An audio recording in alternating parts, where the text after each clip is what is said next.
శ్రీ గురుభ్యో నమః. శ్రీమాత్రే నమః. మా భక్తి టీవీని ప్రోత్సహిస్తున్నటువంటి మా ప్రేక్షకులందరికీ ధన్యవాదాలు తెలియజేస్తూ 28 సెప్టెంబర్ 2025 నుంచి 4 అక్టోబర్ 2025 వరకు గల కాలానికి రాశి ఫలితాలు తెలియచెప్పుకుందాము. ముందుగా గ్రహ స్థితులు, ఆ తదుపరి సమ్మేళనాలు, ఆ తదుపరి విశేషాంశాలు. మిథునంలో గురువు, సింహరాశిలో శుక్రకేతువులు, కన్య రాశిలో రవి బుధులు, తులారాశిలో కుజుడు, వృశ్చిక రాశిలో చంద్రుడు నీచ, అలాగే రాహు గారు కుంభరాశిలో, ఇక వక్రించిన శని గారు మీనరాశిలో ఉంటూ ఉండగా, వారాంతంలోకి వచ్చేటప్పటికి బుధుని యొక్క సంచారము కుజునితో పాటుగా తులారాశిలోకి వచ్చి ఉన్నది.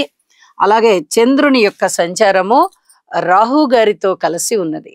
గ్రహ స్థితులు ఈ విధంగా ఉండగా, ఇక సమ్మేళనాలు, చంద్ర రాహువుల సమ్మేళనాలు మానసికమైనటువంటి అశాంతిని సూచిస్తూ ఉంటాయి, అస్థిమితాన్ని సూచిస్తూ ఉంటాయి. అలాగే శుక్ర కేతువులు వైవాహిక జీవితంలో కొంత అప్రమత్తతని సూచిస్తున్నాయి. అలాగే అన్యోన్యత, ఏ విధమైన అన్యోన్యత ఏ బంధువర్గానికి ఉన్నా కూడా కొన్ని రకాలైనటువంటి జాగ్రత్తలు తీసుకోవాల్సిన పరిస్థితి కనిపిస్తూ ఉంది. అలాగే బుధ కుజుల యొక్క స్థితి ఐటీ కంపెనీ వాళ్ళకి చాలా బాగా రాణించే విధంగా, ఆ కంపెనీలో పనిచేసే ఉద్యోగస్తులకు కానీ, ఆ కంపెనీ అధినేతలకి కానీ, ఈ సాఫ్ట్వేర్ సర్వీసెస్ చేసే వాళ్ళకి, ఎలక్ట్రిక్ అండ్ ఎలక్ట్రానిక్స్ వాటికి సంబంధించినటువంటి ఉద్యోగస్తులకి, వ్యాపారస్తులకి, విద్యార్థులకి ఇత్యాది వారందరికీ కూడా చాలా చాలా మంచి చేస్తుంది. అలాగే గురువు గారి యొక్క దృష్టి కూడా పడుతూ ఉన్న కారణం చేత ఈ రంగంలోని వారు చాలా చక్కటి అభివృద్ధి చెందుతారు అని చెప్పి తెలియచెప్పచ్చు. అలాగే గురువు గారి దృష్టి చంద్ర రాహువుల మీద కూడా ఉంటూ ఉన్న కారణం చేత మానసికమైనటువంటి అస్థిమితత్వము, అశాంతి ఎంతగా ఉంటుందో ఒక్కొక్కసారి వారికి వారే మానసిక బలాన్ని తెచ్చుకునేటటువంటి మనో సంకల్పము లేదా ఆ దృఢత్వము కూడా వారికి వారే ఏర్పాటు చేసుకోగలుగుతారు. లేదా ఎవరైనా స్నేహితుల నుంచి కానీ, పెద్దల నుంచి కానీ మంచి ప్రోత్సాహాన్ని అందిపుచ్చుకొని మానసిక దృఢత్వాన్ని పొందగలుగుతారు అని చెప్పి తెలియచేస్తూ ఉన్నాను. ఇక శుక్రకేతువుల యొక్క సప్తమ స్థాన దృష్టి రాహు చంద్రుల మీద పడుతూ ఉన్న కారణం చేత ఇక్కడ లలిత కళలలో కళాకారులకి చాలా బాగుంటుంది. లలిత కళలలో మీకు కొన్ని విజయావకాశాలు కనిపించేటటువంటి అవకాశం ఉంది అని చెప్పి తెలియచేస్తూ ఉన్నాను. అలాగే వ్యాపారాలు కూడా కొన్ని బాగుంటాయి కొంతమందికి.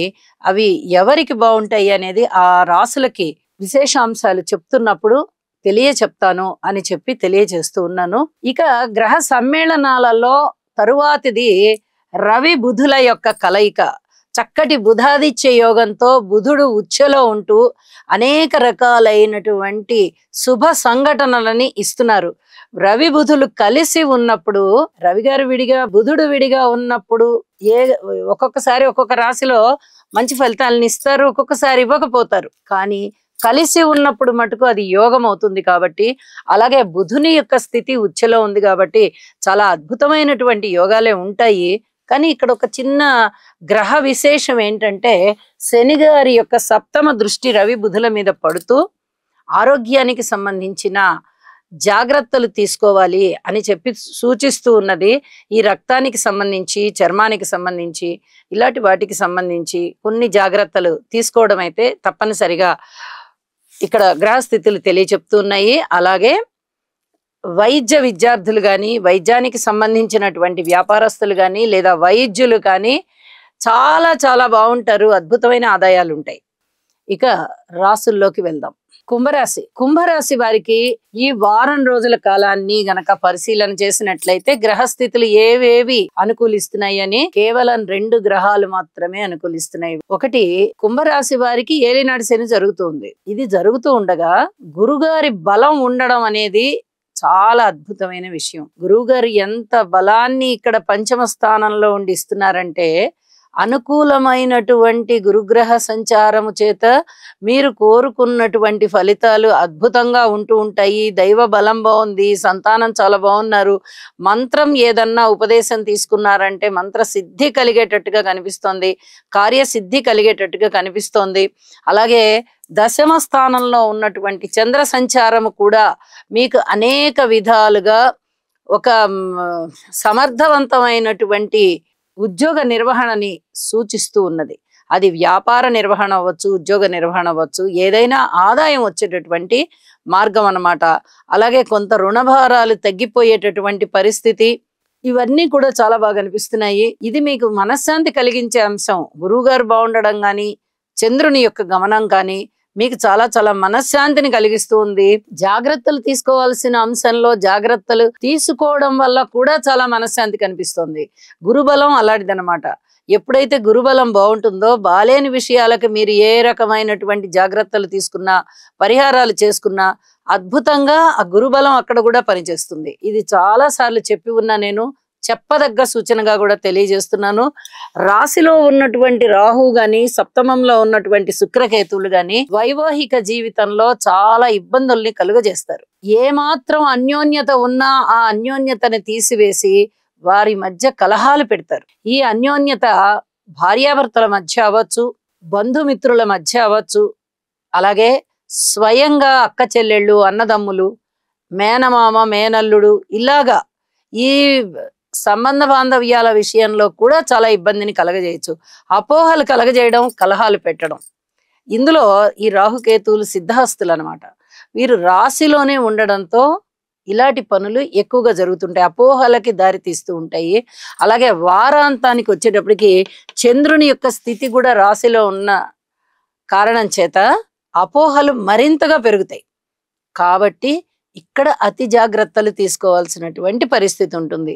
అయితే గురువు గారి యొక్క దృష్టి ఉంది కాబట్టి కొంచెంలో కొంచెం మేలు. ఏది ఏమైనా ఏ గ్రహం ఇచ్చే ఫలితం ఆ గ్రహం ఇస్తుంది కాబట్టి జాగ్రత్తే. ఇది చాలా చెప్పదగినటువంటి సూచన. అలాగే కుటుంబ జీవితంలో జాగ్రత్తగా ఉండాలి, ఆరోగ్య విషయంలో జాగ్రత్తగా ఉండాలి. ఔషధ సేవ కనిపిస్తూ ఉన్నది. రుణభారాల విషయంలో కూడా జాగ్రత్తలు తీసుకోవాలి. పిత్రార్జితం విషయంలో కూడా అలాగే ఉంది. ఏ రకంగా తీసుకున్నా కూడా మీకు దూర ప్రాంతాలకు వెళ్ళాలా, వ్యయ ప్రయాసాలు ఎక్కువగా ఉన్నాయి. అలాగే కుటుంబ జీవితంలో ఐకమత్యం కనిపించడం లేదు. అన్నదమ్ముల మధ్య సహాయ సహకారాలు లేవు. మాతృవర్గరీత్యా అంతంత మాత్రపు అవకాశాలే కనిపిస్తున్నాయి. ఇలా మీరు ఏ రకంగా గనక జాగ్రత్తలు తీసుకుంటారో సరైన పరిస్థితులు లేవు కాబట్టి అవన్నీ కూడా మీకు అనుకూలం అవుతాయి అని మరీ తెలియజెప్తున్నాను. నవగ్రహ స్తోత్ర పారాయణ చేసుకోవడము, శివారాధన చేయడము, దుర్గా అమ్మవారికి పూజ చేసుకోవడము చాలా చాలా మంచిది అని చెప్పి తెలియచేస్తూ ఉన్నాను. మనకి రాత్రులు కూడా ఇప్పుడు వచ్చి ఉన్న కారణం చేత దుర్గా అమ్మవారికి పూజలు చేసుకోవడం ద్వారా మరింతగా గురుబలాన్ని పెంచుకోవచ్చు అని చెప్పి తెలియజేస్తూ, వారం అంతానికి వచ్చేటప్పటికి చంద్రుని యొక్క ఫలితము బాగున్నప్పటికీ కూడా రాహుతో కలిసి ఉన్న కారణం చేత అపోహలు పెరుగుతూ ఉన్నాయి. అలాగే నవమ స్థానంలో బుధుని యొక్క సంచారం వల్ల అంత ఏమీ ప్రయోజనకరమైనటువంటి ఫలితాలు లేకపోవడం చేత నవగ్రహ స్తోత్ర పారాయణాలు తప్పనిసరిగా చేయండి అని మరొకసారి తెలియచేస్తూ శుభం.